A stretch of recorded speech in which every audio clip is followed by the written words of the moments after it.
जय श्री कल की ओम नमो भगवते वासुदेवाय। क्या 5 अक्टूबर शाम 6 बजे का समय एक बहुत बड़ी ऐतिहासिक घटना घटने वाली है? क्यों है विश्व की नज़र इस समय पर? साथ ही अब मैं बतलाने जा रही हूँ, क्या दुनिया उस भीषण नरसंहार से इस कालखंड में बच जाएगी, जो अभी बचने की कोई भी उम्मीद किसी को नहीं है? क्या ये समय और ये कालखंड जो विनाशकारी है, विनाशक है, वास्तव में आने वाले समय के लिए एक बड़ी चेतावनी दे रहा है? क्या अब लोगों में विवेक जाग उठा है? क्यों 5 अक्टूबर शाम 6 बजे का समय घड़ी की सुई पर हर किसी की नज़र टिकी हुई है? क्या वास्तव में जो कहा गया है वो होने की उम्मीद है, या समय का खेल कुछ और ही दिखला रहा है? मेरी एनालिसिस क्या कहती है, पर्सनल मेरी एनालिसिस उस घटना के ऊपर भी बतलाऊंगी। और वो कौन सी घटना है? दरअसल डोनाल्ड ट्रंप अपने नोबेल प्राइज़ के लिए बहुत ज़्यादा लालायित हैं। हर बार वो यही कहते हैं कि उन्होंने बहुत सारे युद्ध रुकवाए, इसलिए उन्हें नोबेल प्राइज़ मिलना ही चाहिए। लेकिन क्या वास्तव में उन्हें मिलेगा? तो मेरी फर्स्ट एनालिसिस ये कहती है कि बिल्कुल नहीं मिलेगा। दूसरी बात, क्या वास्तव में अब जिस शांति वार्ता की तरफ वो जाने वाले हैं लेकर इज़राइल और हमास को, क्या हमास तैयार होगा? क्योंकि 20 पॉइंट्स हमास की तरफ से रखे गए हैं इज़राइल के लिए, यानी इज़राइल और हमास के बीच जो शांति वार्ता होगी, जो ये सीज़ फायर होगा, उसमें गाज़ा को बचाने के लिए, फ़िलिस्तीनियों का नरसंहार और ना हो, नुकसान से, भारी नुकसान से बचाने के लिए अब डोनाल्ड ट्रंप ने अपनी मध्यस्थता निभाते हुए कहा है कि हमास को ये आखिरी चेतावनी है। यदि 5 अक्टूबर शाम 6 बजे तक जो अल्टीमेटम फाइनल दे दिया गया है, फ्राइडे को दिया गया और सैटरडे को तो फाइनल टाइम दे दिया गया, यदि ये युद्ध नहीं रुकता है, जिसके लिए इज़राइल तो कहीं हद तक तैयार हो गया है, लेकिन क्या हमास तैयार होता है? और यदि नहीं होता है तो अमेरिका बहुत बड़ी तबाही भुगतने के लिए चेतावनी दे चुका है गाज़ा को और हमास को। क्या गाज़ा अब भीषण नरसंहार से बचेगा? क्योंकि 66,000 लोग पिछले 2 सालों में मारे गए हैं। गाज़ा में भूखमरी के हालात बहुत चिंताजनक। विनाशक कालखंड में सबसे बड़ा विनाश जो इस बार हुआ है वो रशिया यूक्रेन की धरती पर और इज़राइल हमास के युद्ध के कारण गाज़ा की धरती पर।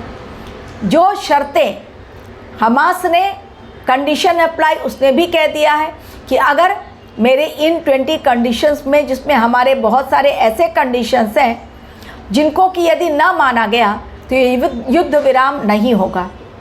और इज़राइल की तरफ से भी हामी भरी गई है, जिसमें कैदियों को छोड़ना, बंधकों को छोड़ना, डेड बॉडीज़ को लौटाना, बहुत सारी चीज़ें हैं। बाकी सारी बातें तो फिर भी हमास मान ले रहा है।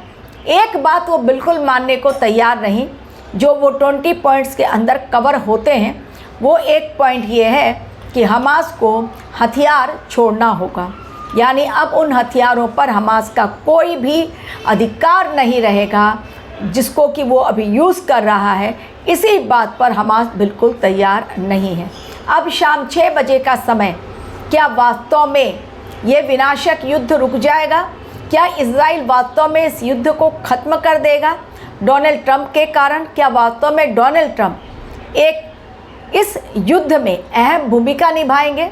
मेरी एनालिसिस कहती है कि ये युद्ध जो इज़राइल और हमास के बीच चला है 2 सालों से, 7 अक्टूबर 2023 को स्टार्ट हुआ और 5 अक्टूबर को ख़त्म होने के लिए शांति वार्ता हो और उसके बाद ये विराम हो, युद्ध विराम हो, टोटली ख़त्म हो जाए, दी एंड हो।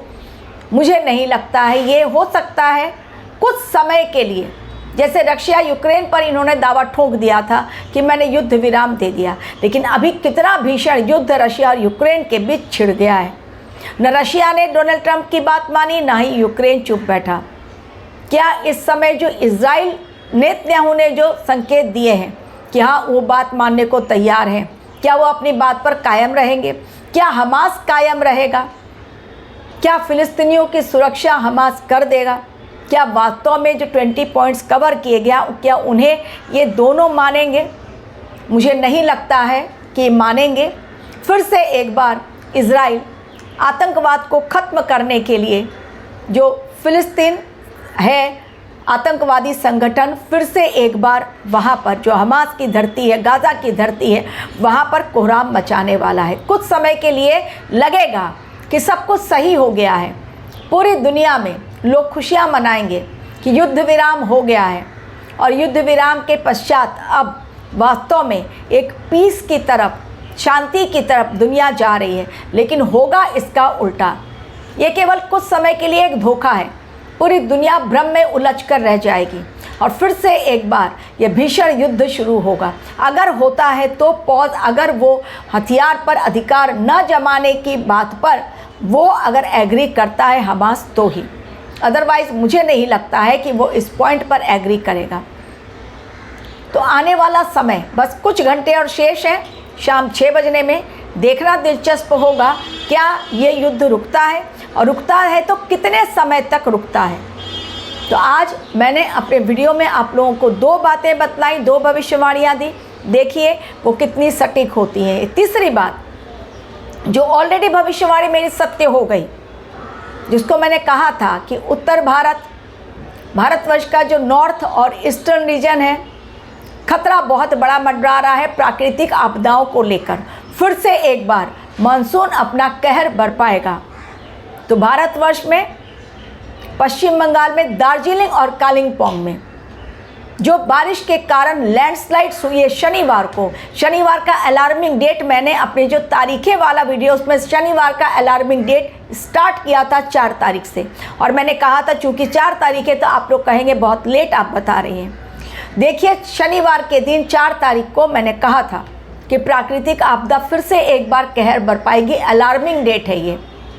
तो उस दिन शनिवार के दिन ही लैंडस्लाइड के कारण, भारी वर्षा के कारण ऐसा वहाँ पर उत्पात मचा है कि रोड ब्लॉक्स, बिल्डिंग्स कोलैप्स, इंसानों की मृत्यु, कई लापता, चीख पुकार, हाहाकार मच गया। प्लस नेपाल से मुझे एक मैसेज करते हैं, मेरे सब्सक्राइबर हैं बहुत पुराने, जो कि उन्होंने तुरंत मैसेज किया कि नेपाल में भी हालात बहुत ख़राब हो चुके हैं बारिश के कारण। 9 लोगों की मौतें हो गई जब कल उन्होंने मैसेज किया, कल ही उन्होंने मैसेज कर दिया। कई लोग लापता हैं, हाल बेहाल है नेपाल का भी। तो चीज़ें अब भी सुधरी नहीं है, बहुत कोहराम मचाने वाले हालात हैं। अक्टूबर महीना पूरा बाकी है। आप लोगों को तरह तरह के वीडियो देकर ऑलरेडी मैंने डेट्स दे दिए हैं, बतला दिया है कि इस समय बच्चों पर बड़ा खतरा मंडरा रहा है। पानी के कारण, आग के कारण इस समय कोहराम मचने वाला है। लोगों के घर कोलैप्स होंगे, लोगों में चीख पुकार मचेगी, लोग सड़कों पर उतरेंगे। चीज़ें इस प्रकार की होंगी कि लोग अपना आपा खो बैठेंगे और ठीक उसी प्रकार की घटनाएं हो रही हैं। तो बस अब वीडियो लें, आप लोग सुने और शाम 6 बजे देखिए कि क्या होता है वास्तव में असली फैसला। क्या भीषण नरसंहार रुकता है या फिर से एक बार दोगुनी रफ्तार से गाज़ा की धरती पर बम बरसाए जाते हैं और मिसाइल और ड्रोन बरसाए जाएंगे। ये तो आने वाला समय बतलाता है। लेकिन तब तक थोड़ा सा इंतज़ार। प्राकृतिक आपदा अब भी टली नहीं है, अब भी है शेष। अक्टूबर, नवंबर, दिसंबर 3 महीने हैं खतरनाक इस साल के, केवल प्राकृतिक आपदाओं के लिए नहीं बल्कि लोग अपनी बोली के द्वारा जेल भरो आंदोलन में अपनी हिस्सेदारी निभाएंगे, क्योंकि वाणी पर उनका कंट्रोल नहीं रहेगा। सड़कों पर उतरेंगे लोग क्योंकि सरकार से वो खुश नहीं रहेंगे। सरकार के लिए एक अलार्मिंग टाइम, जितने लोग भी बैठे हुए हैं गद्दी पर, उनके वो गद्दी हॉट सीट बन जाएगी। ऐसा लगेगा वो आग पर बैठे हुए हैं। कई जगहों पर सत्ता परिवर्तन के लिए जनता सड़कों पर उतरेगी और कई जगहों पर भीषण चक्रवाती तूफान के कारण लोग अपना बहुत बड़ा नुकसान होते हुए अपनी आँखों के सामने देखेंगे। ज्वालामुखी बस्ट होगा इसी कालखंड में, आतंकवादी हमले को भी लोग देखेंगे। यानी ये समय 3 महीना पूरे विश्व के लिए एक बड़ा भूचाल का समय है।